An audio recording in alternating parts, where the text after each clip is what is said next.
Fala galera, muito bom dia, boa tarde, boa noite, boa madrugada. Satisfação estar aqui com vocês para a gente concluir a Lei de Introdução em Normas do Direito Brasileiro. Pessoal, seguinte, nós já trabalhamos do artigo 1º, entendemos todo o conceito, todo o contexto da criação da LINDB e a gente sabe com a legislação antiga e tudo mais. Nós já trabalhamos nas outras aulas do artigo 1º ao artigo 6º e é o mais provável de cobrar na sua prova. Pois bem, tiveram duas questões apenas da banca CRS, nós vamos trabalhar ela. Inclusive, eu tive que modificar porque ela foi anulada.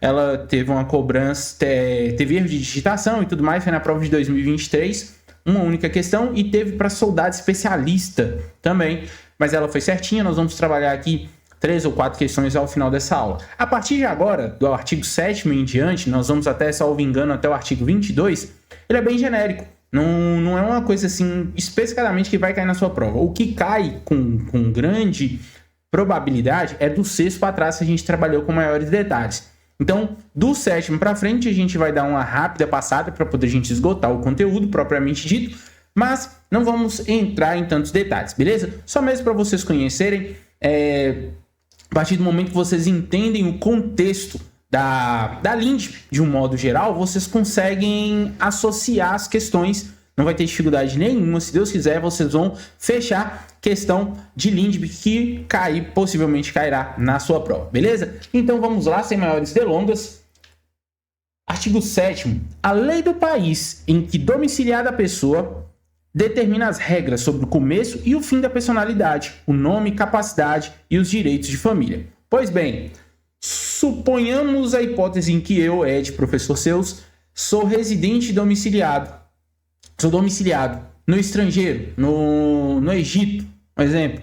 As regras sobre quando se considera o início da personalidade, tudo isso tem no nosso Código Civil, né? Não vai aplicar o Código Civil brasileiro, mesmo eu sendo brasileiro e domiciliado no Egito. Vai considerar a lei específica de lá, do país onde eu sou domiciliado. Então vai valer a regra da localidade do país em que eu sou domiciliado. Isso vale para personalidade, isso vale para nome.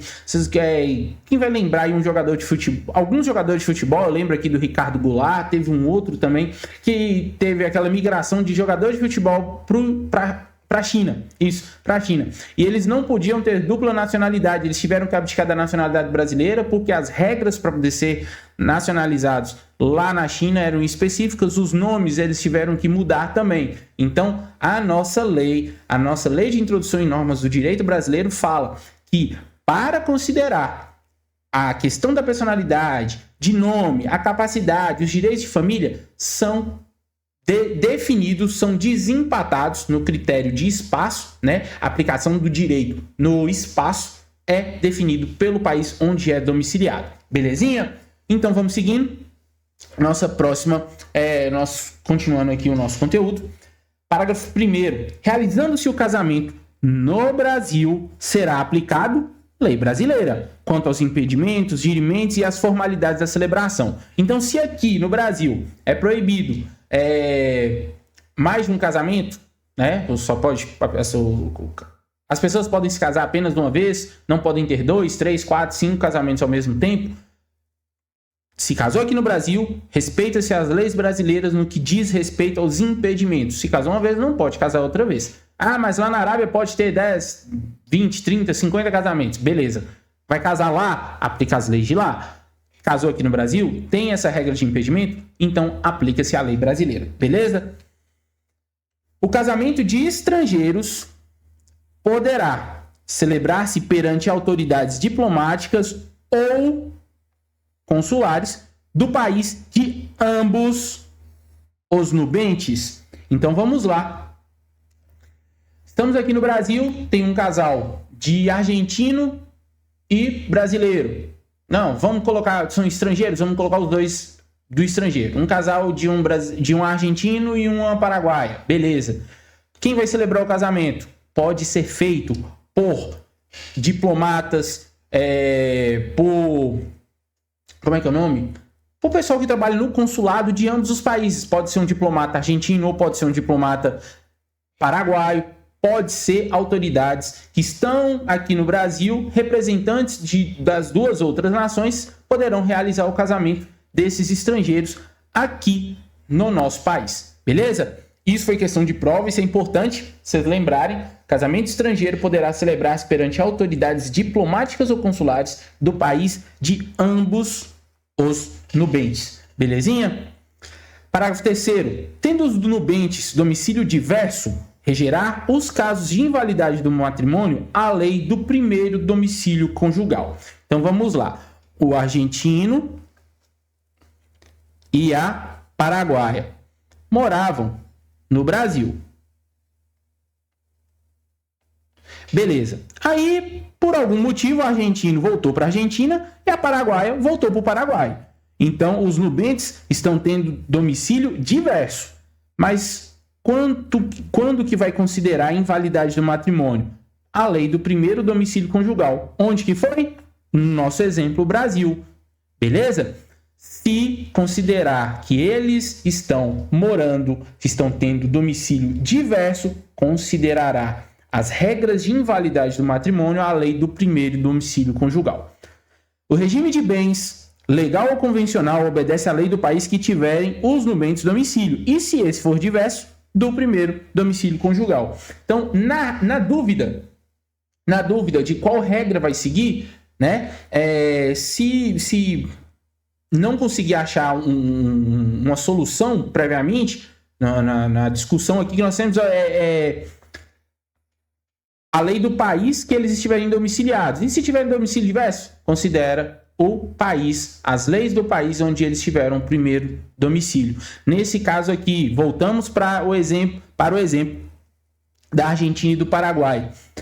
Se eles estiverem agora juntos, domiciliados no Paraguai, vai obedecer às regras do Paraguai. Se estiverem domiciliados na Argentina, vai ser considerada as regras da Argentina. Se for diverso, um na Argentina e outro no Paraguai, mas eles moraram primeiro no Brasil, segue-se a regra do Brasil. Tranquilo? Seguindo então nossa aula. Parágrafo 5º. O estrangeiro casado que se naturalizar brasileiro pode, mediante expressa anuência, ou seja, concordância do seu cônjuge, requerer ao juiz, no ato da entrega do decreto de naturalização, que se apostile ao mesmo a adoção do regime de comunhão parcial de bens, respeitados os direitos dos terceiros e dada a adoção ao competente registro. Então, vamos lá. Quando no casamento, né, teve o casamento lá, o argentino, dessa vez, casou com a brasileira. Beleza. Cumpriu os requisitos para ele ser naturalizado também brasileiro. Deixa eu colocar aqui embaixo, que senão vocês não vão ver. Ele vai se tornar um brasileiro naturalizado. Beleza. Com a autorização do cônjuge, no caso aqui, da que é uma brasileira nata, ótimo. Ele, quando for receber o título dele de brasileiro naturalizado, pode pedir também para que se inclua o regime de comunhão parcial dos bens, desde que respeitado a aquisição de patrimônio de outras pessoas e tudo mais. Mas além da naturalização, ele também pode solicitar, pode ser que seja inserido a questão do regime de comunhão parcial dos bens nesse matrimônio. Certinho? Seguindo, 6º. O divórcio realizado no estrangeiro.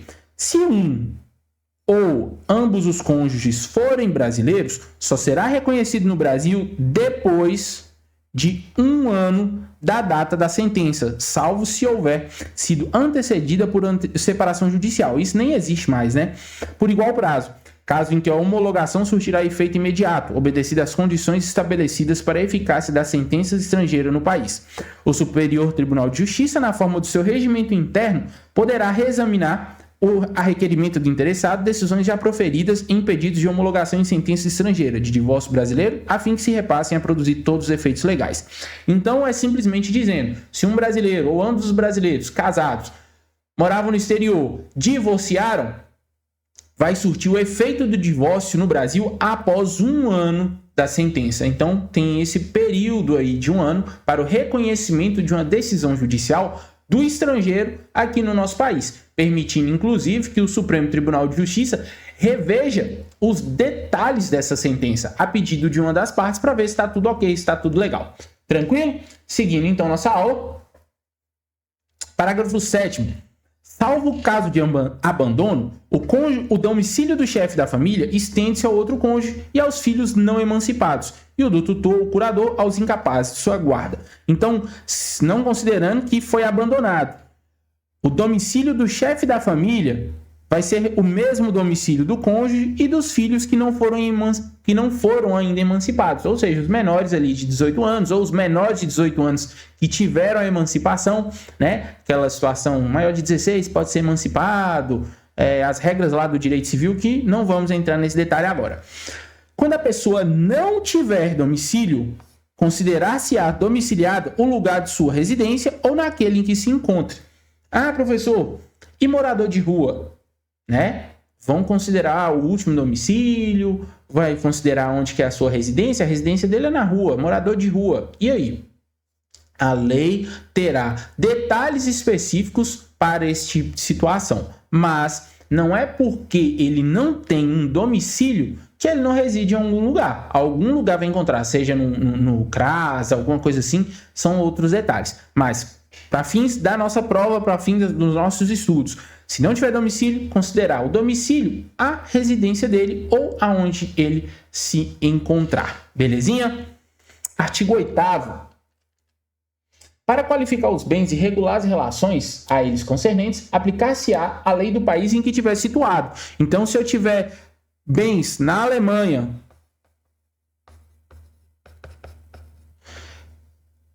qual é a lei que vai ser aplicada? A do país em que estiver situados os meus bens. Então, vamos seguir as leis alemãs, beleza? Aplicar-se à lei do país em que for domiciliado o proprietário quanto aos bens móveis que ele trouxer ou se destinarem a transporte para outros lugares. O penhor regula-se pela lei do domicílio que tiver a pessoa, em cuja posse se encontre a coisa apenhada. Então, nas mesmas situações, aplica-se a lei do domicílio, a lei do país onde estiver domiciliado. Artigo 9º. Para qualificar e reger as obrigações, aplicar-se-á a lei do país em que se constituírem. Então, quando eu faço um contrato, um acordo ali que gerou obrigações, que estamos qualificando deveres, obrigações, direitos, assim por diante, um contrato, por exemplo, assinei, gerei no estrangeiro, aplicar-se-á a lei do local onde foi constituída essas obrigações. Beleza? Destinando a obrigação a ser executada no Brasil e dependendo da forma essencial, será essa observada, admitidas as peculiaridades da lei estrangeira quanto aos requisitos extrínsecos do ato.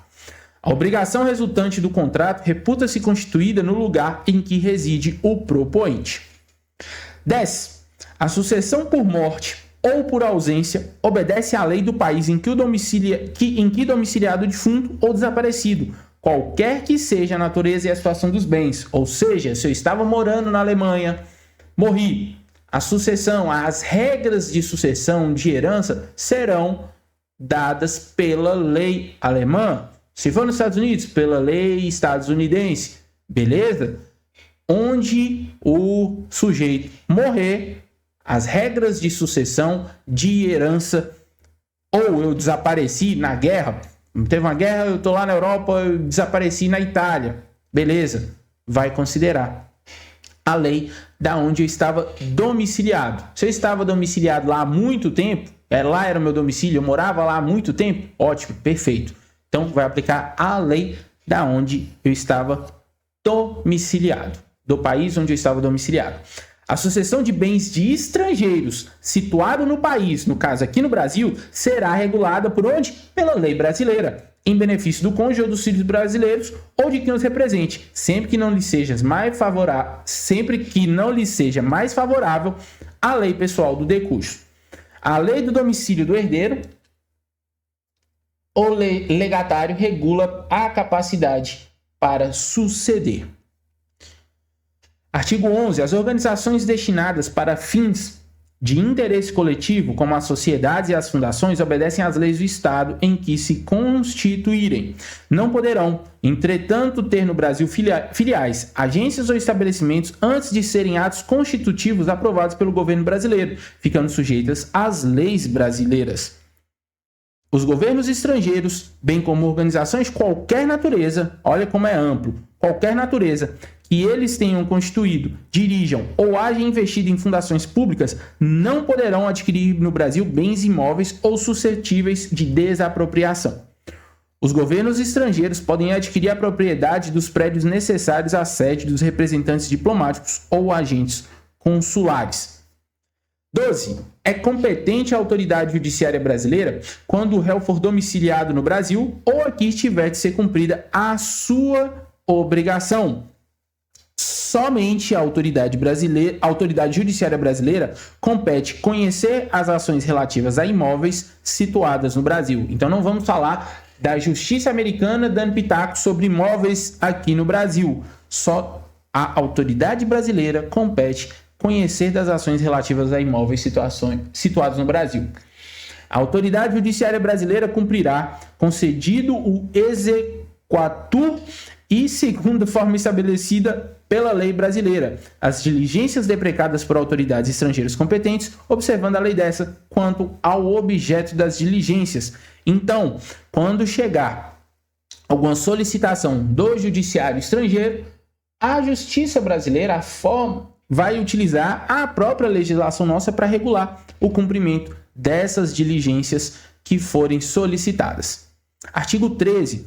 A prova dos fatos ocorridos em país estrangeiro rege-se pela lei que nele vigorar, quanto ao ônus e ao meio de produzir-se, não admitindo os tribunais brasileiros provas que a lei brasileira desconheça. Vamos pôr, por exemplo, aqui, tem um meio de prova que é aceito na Argentina que não é aceito aqui no Brasil. A justiça nossa não vai aceitar esse tipo de meio de prova.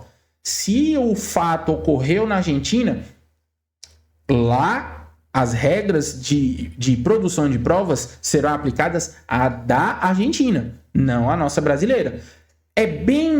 Vocês conseguem observar que essa lei que a gente está estudando, ela vem falando muito dessa questão de tipo assim, onde ocorreu, lá que resolva, certo? Se ocorreu aqui no Brasil, o Brasil vai se virar para resolver. Essa comunicação da aplicação do direito, da lei, no espaço entre nações, ela é bem dividida, meio que cada um no seu quadrado, belezinha? 14. Não conhecendo a lei estrangeira, poderá o juiz exigir que invoca prova do texto e da vigência. 15.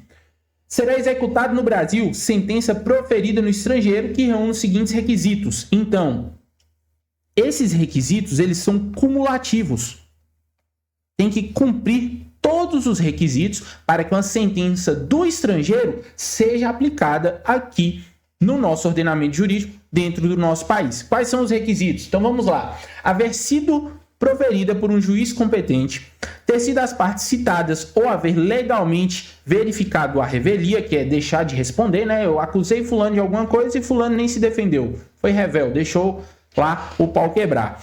Ter passado em julgado a estar revestida das formalidades necessárias para a execução no lugar em que foi proferida, estar traduzida por intérprete autorizado e ter sido homologada pelo Supremo Tribunal Federal. Vocês vão lembrar muito disso nos jogadores de futebol que cometem crime no exterior enquanto estava jogando futebol lá e tal. Tem um caso mais recente aí do Robinho, que ele teve uma sentença condenatória transitada e julgada pela Justiça da Itália. E a sentença veio aqui para o Brasil e passou pela homologação do STF, né? Verificou todos esses requisitos aqui, ó. Tá tudo certinho? Beleza. Homologa, dá-se o cumprimento da sentença proferida no estrangeiro. Onde chega aqui no Brasil, para poder executar aqui no Brasil, tem que passar por todos esses requisitos e, por fim, homologado pelo tão famoso STF, Supremo Tribunal Federal. Belezinha? Artigo 16. Quando nos termos dos artigos precedentes, se houver de aplicar a lei estrangeira, ter-se-á em vista a disposição dessa, sem considerar qualquer remissão por ela feita ou outra lei. As leis, atos e sentença de outro país, bem como quaisquer declarações de vontades, não terão eficácia no Brasil quando ofenderem a soberania nacional, a ordem pública e os bons costumes. Vamos supor, se chega uma sentença escrachando para o Brasil, cagando para a nossa soberania, para os nossos bons costumes. Vamos supor que chega uma determinação do governo da Tailândia para poder um cumprimento de sentença de pena de morte. Vai cumprir aqui no Brasil? Não. Não vai cumprir porque não tem validade aqui no nosso território, beleza? Não está de acordo com a nossa legislação, vai ofender a nossa soberania nacional, sobre a questão de, vocês não mandam nem nada, tem que cumprir, e assim por diante, beleza? Artigo 18. Tratando-se de brasileiros, são competentes as autoridades consulares brasileiras, os diplomatas, que, né, como é que é o nome? Gente, mas falhou o nome aqui do pessoal que trabalha... embaixadores, embaixadas, trabalham nas embaixadas que trabalham no exterior, né? Eles são competentes para celebrar o casamento e demais atos do registro civil e tabelionato, inclusive registro de nascimento e de óbito de filhos de brasileiros ou brasileira, nascido no país da sede do consulado. As autoridades consulares brasileiras também poderão celebrar a separação consensual e o divórcio consensual de brasileiros, não havendo filhos menores ou incapazes do casal, e observados requisitos legais quanto a prazo, devendo constar respectiva escritura pública e disposições relativas à descrição e à partilha dos bens comuns e à pensão alimentícia, e ainda ao acordo quanto à retomada pelo cônjuge de seu nome de solteiro ou à manutenção do nome adotado quando se deu o casamento. Então vamos entender que os cônsuls, os diplomatas, os embaixadores são representantes do governo brasileiro no estrangeiro. Eles têm alguns poderes: realizar casamento, divórcio consensual, registro de nascimento, registro de óbito. É como se ele fosse um cartório, literalmente é um representante brasileiro, mas como se ele fosse um cartório ambulante lá no exterior. Beleza? Seguindo então, parágrafo 2º. É indispensável a assistência do advogado, devidamente constituído, claro, que se dará mediante a subscrição de petição, juntamente com ambas as partes ou de apenas de uma delas, caso a outra constitua advogado próprio, não seja necessário que a assinatura do advogado conste escritura pública. Reputam-se válidos todos os atos indicados no artigo anterior, celebrado pelos cônsules brasileiros na vigência do decreto 4657, que satisfaça todos os requisitos legais. No caso em que a celebração desses atos tiver sido recusada pelas autoridades, com fundamento no artigo 18, ao interessado é facultado o direito de renovar o pedido dentro de 90 dias a contar da data da publicação dessa lei. Aí vem, pessoal, artigo 20, né? Decisões administrativas, controladores judiciais devem considerar as consequências das práticas, evitando decisão baseada apenas em valor jurídico abstrato. Tem que ter um fundamento legal. A motivação das decisões deve demonstrar a adequação das medidas consideradas e considerar alternativas. Decisões que invalidem atos administrativos devem especificar suas consequências jurídicas e administrativas, bem como condições para regularização, evitando o ônus excessivo para os afetados. No 22, interpretação de normas de gestão pública deve ser levada em conta as dificuldades enfrentadas pelos gestores, respeitando direitos administrados. As circunstâncias práticas que condicionaram a ação dos agentes também devem ser consideradas, assim como a natureza da infração e as condições do agente ao aplicar sanções. 23. Novas interpretações normativas devem prever um regime de transição, a gente fala até da vacatio legis no começo da aula, garantindo cumprimento proporcional e eficiente, respeitando os interesses gerais. A validade dos atos administrativos não pode ser questionada com base em orientações gerais posteriores, devendo respeitar o que foi plenamente constituído. Para resolver irregularidades ou incertezas do direito público, a autoridade pode celebrar compromisso com interessados, desde que exija a oitiva do órgão jurídico, consulta pública e respeitem as legislações e interesses gerais. Decisões podem impor compensação por benefícios indevidos ou prejuízo injusto, com a necessidade de motivação e consulta prévia das partes. Agentes públicos respondem pessoalmente por decisões ou opiniões técnicas em caso de dolo ou erro grosseiro. Isso aqui é interessante pela aplicação, né, da questão do agir do servidor público, que quando ele emite opinião pessoal, toma uma decisão pessoal, nada representando a administração pública, ele vai responder pelo dolo, pela intenção dele de agir ou quando ele cometer um erro grosseiro. Atos normativos devem ser precedidos de consulta pública, garantindo a participação dos interessados na elaboração normativa. Vocês vão lembrar que agora teve, por exemplo, referendo em Belo Horizonte para mudar a bandeira da cidade. Então, isso aí teve uma consulta pública, votaram lá pelo sim ou pelo não, a população participou dessas decisões. As autoridades devem trabalhar para aumentar a segurança jurídica na aplicação das normas, utilizando regulamentos e propostas e consultas. Rio de Janeiro, 4 de setembro de 42, Getúlio Vargas, Alexandre Marcondes Filho e Oswaldo Aranha. Pessoal, chegamos no final da nossa lei. Vamos para umas questões rapidinhas aqui. Vamos lá? Questão número 1. De acordo com a Lei de Introdução em Normas do Direito Brasileiro, assinale a alternativa incorreta. Deixe bem grifado quando vocês forem resolver lá na sua prova. Salvo disposição contrária, a lei começa a vigorar em todo o país 45 dias depois de oficialmente publicada. B. As correções do texto da lei já em vigor não se consideram lei nova. C. Não se destinando à vigência temporária, a lei terá vigor até que outra modifique ou revogue. D. Quando a lei for omissa, o juiz decidirá o caso de acordo com a analogia, costumes e os princípios gerais do direito. Pessoal, questão facílima, né? Então vamos resolver lá. Salvo disposição contrária, a lei começará a vigorar em todo o país 45 dias depois de oficialmente publicada? Correta, certíssima. As correções da lei em vigor não se consideram lei nova. Ó, o primeiro erro aqui, ó, considera sim. A lei já está em vigor, teve correção no texto? Lei nova, beleza? Não destinando a vigência temporária, a lei terá vigor até que outra modifique ou revogue. Correto. Por quê?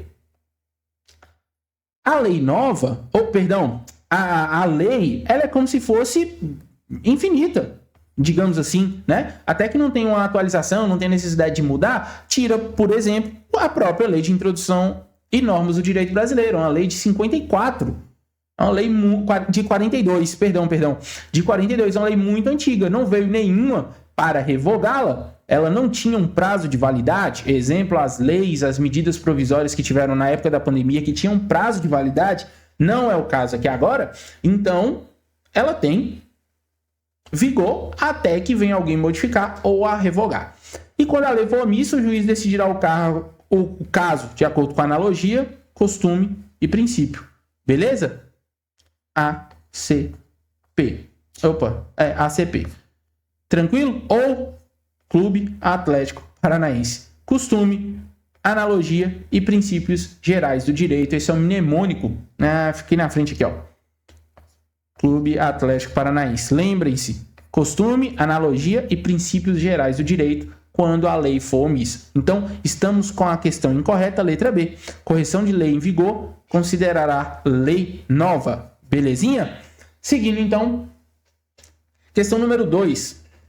É na Lei de Introdução às Normas do Direito Brasileiro que encontramos normas que disciplinem o âmbito de aplicação das normas jurídicas. Dentre as alternativas abaixo, marque a correta. Ótimo. Então, a gente já vai procurar a questão correta. Salvo disposição contrária, a lei começará a vigorar em todo... começa a vigorar em... Quase não sai. Em todo o país, 45 dias depois de oficialmente ultrapassado o período de vacatio legis. A vigência das leis que os governos estaduais elaborarem por autorização do governo federal depende de aprovação deste e começará o prazo que a lei estadual fixar. Já tá uma aqui de cara, né? A lei nova que estabeleça disposições gerais ou especiais na par das existentes não revoga nem modifica a lei anterior. E quando a lei for omissa, o juiz decidirá o caso de acordo com a analogia, costumes, princípios gerais de direito e equidade. Galera, é uma questão um pouco mais puxada, tanto que é uma questão de delegado de polícia. Como que vocês vão fazer essas questões? Vamos lá. Primeira coisa é vocês verem as duas que você tem certeza que não é. Sempre tem uma ou duas ali que você fala, velho, isso aqui não tem condição. Nela que vocês vão já chegar e riscar. Podemos colocar aqui duas, né? Lembra que a gente falou na última questão?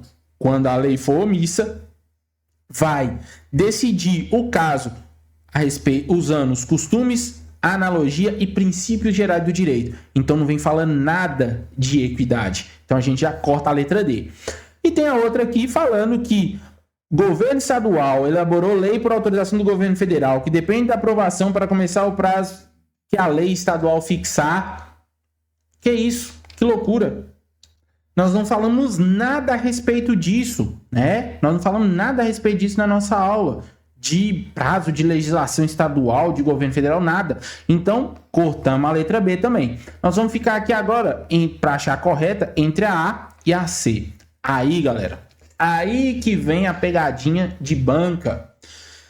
Salvo disposição contrária, a lei começará a vigorar em todo o país 45 dias. Beleza, só que aí vem, depois de oficialmente ultrapassado o período de vacatio legis. Só que esse prazo de 45 dias é o prazo da vacatio legis. E ele é móvel. Se não estiver falando nada, que é 45 dias. Mas pode ser de 6 meses, pode ser de um ano, pode ser de um dia, pode ser de uma semana. Então ele dá a sensação de que o avaliador fala que depois que passar o período de vacatio legis, que a gente não sabe, ainda conta mais 45 dias. Essa é a maldade que ele vem falando aqui, ó, depois. É isso aqui que mata a questão. E lei nova que estabeleça a disposição geral ou especial a par da existente não revoga nem modifica a lei anterior. É uma lei nova, é uma adição, copiou e colou da própria legislação. Então, o nosso gabarito, letra C. Belezinha? Questão número 3, questão da CRS. Considerando o decreto 4657 de 42, Lindbe, assinale a única afirmativa correta. O casamento de estrangeiro poderá celebrar-se perante autoridades diplomáticas ou consulares do país de ambos os nubentes. B. Chama-se coisa julgada ou caso julgado, decisão judicial que não está sob recurso. C. João dos Passos. Acho que não atualizou aqui a legislação. Deixa eu verificar. Não passou não. Vamos voltar aqui. Pronto, estamos de volta. Vamos reler aqui a questão. Considerando o Decreto-Lei 4657, Lindbe, assinale a única afirmativa correta. Alternativa A. O casamento de estrangeiros poderá celebrar-se perante as autoridades diplomáticas ou consulares de ambos os nubentes. B. Chama-se coisa julgada ou caso julgado a decisão judicial que não está sob recurso. C. João dos Passos, pessoa em situação de rua sem endereço fixo, cometeu crime de furto e precisa ser citado para responder ao processo. Considerando sua situação peculiar para a justiça, ele não tem domicílio e não há meio legal para considerar domiciliado. D. Se um brasileiro domiciliado no Reino Unido vier a falecer, a sucessão obedecerá à lei brasileira, a depender da natureza e da situação dos bens.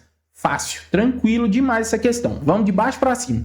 Brasileiro domiciliado no Reino Unido faleceu. Qual é a legislação que vai guiar a sucessão dos bens, a questão da herança e tudo mais? A do Reino Unido. Não é a lei brasileira, porque ele está domiciliado no Reino Unido. Aplica-se a legislação de lá e não aqui a da lei brasileira. Independente da natureza e da situação dos bens, aplica-se a lei lá. João dos Passos, situação de rua, mesma coisa. Ele não tem domicílio, mas ele tem residência, ele está em algum lugar. E também a justiça vai fazer citação por edital ou alguma coisa, vai encontrar ele na rua. Então, também pode considerar errada porque tem meio legal, sim, de localizá-lo. Chama-se coisa julgada ou caso julgado, decisão judicial que não cabe mais recurso. Que não está sob recurso, não. Se não cabe mais recurso, passou o prazo ali de interpor recurso, é coisa julgada, sentença transitada em julgado. Também está incorreta a letra B. E o casamento estrangeiro pode celebrar perante a autoridade diplomática ou consulado do país de ambos os nubentes. Lembra da Argentina e do Paraguai? Pode ser feito por um cônsul argentino ou por um paraguaio, sem problema algum. Gabarito da nossa questão, letra A. Certinho? Seguindo, mais uma questão da CRS. Essa foi uma questão que foi anulada na prova. Eu dei uma corrigida aqui para a gente resolver ela. Os termos previstos na Lindbe, assinale as alternativas abaixo e no final responda a que se pede. A gente tem que encontrar quais são as que estão corretas. Beleza? Ninguém excusa-se de cumprir a lei alegando que não a conhece. Certo ou errado? Certíssimo. Tranquilo. Não pode falar, eu não cumpri a lei porque eu não sabia que existia essa lei. Problema seu. Ninguém excusa-se de cumprir a lei falando que não a conhece. Daí vem aquela situação que a gente falou na outra aula a respeito dos índios e tudo mais. Tá curioso? Volta lá na primeira aula para você dar uma lembrada. Quando a pessoa não tiver domicílio, considerar-se-á domiciliada no lugar da residência dos seus genitores ou naquele que se encontre. Não falei nada a respeito da residência dos genitores. Não tem isso na nossa lei. Então, a 2 já está errada. 3. As meras correções a texto da lei já em vigor considera-se retificação da lei vigente. Não. Considera-se lei nova. Beleza? A lei nova que estabeleça disposições gerais ou especiais à par das existentes não revoga nem modifica lei anterior. Corretinha. Então, correta apenas 1 e 4. Gabarito nosso. Letra B. Beleza, galera? Pessoal, foi um prazer estar com vocês nessa jornada. Tenham todos paciência, controle emocional, façam uma boa prova, revisem a matéria, estudem novamente, é uma lei curtinha, rapidinha, dá para vocês matar aí de novo nessa reta final. E lembrem-se do que nós estudamos, façam uma excelente prova, espero vocês do outro lado aqui, junto da aprovação, beleza? Forte abraço, tamo junto e precisando, pode chamar aí nas redes sociais que a gente conversa um pouquinho, troca uma ideia. E estou à disposição para esclarecer quaisquer dúvidas que vierem para os senhores e para as senhoras. Beleza? Fortíssimo abraço e fui!